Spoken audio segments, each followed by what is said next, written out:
সবাই শান্তি আর সুখ খুঁজে। সূরা আর রহমান আমাদের দুটোই দিয়ে অনেক বেশি করে। কুরআনের ইসলাম নম্বর সূরা আর রহমান ইয়েন একটা সুন্দর পহুরা আল্লাহর রহমত আর নেয়ামতে আলেমদের মতে এটাও কাও নাজিল হয়েছিল।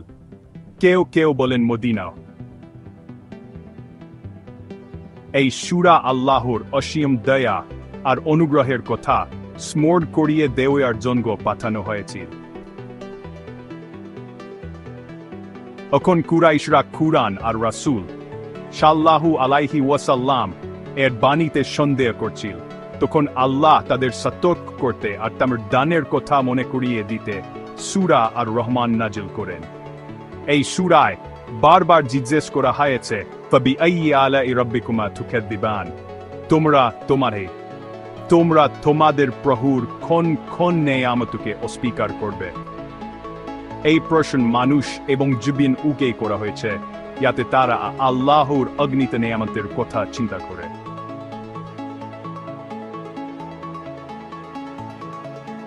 এবার আসি আর রহমানের কথায়।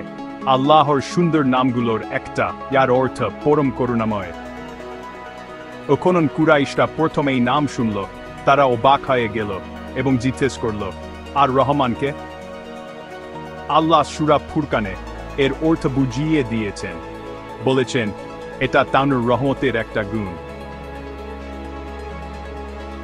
সূরা আর রহমান আল্লাহর রহমতের একটা শক্তিশালী স্মারক, সৃষ্টির জন্য একটা উপহার, আর যারা তার নেয়ামতে সন্দেহ করে তাদের জন্য একটা সতর্কবাণী।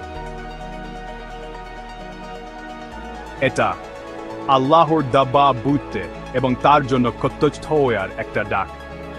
তাই পরের বার যখন তুমি সূরা আর রহমান পড়বে, মনে রেখো এটা শুধু আয়াত না, এটা তোমার স্রষ্টার ভালোবাসা আর দয়ার একটা গভীর বার্তা।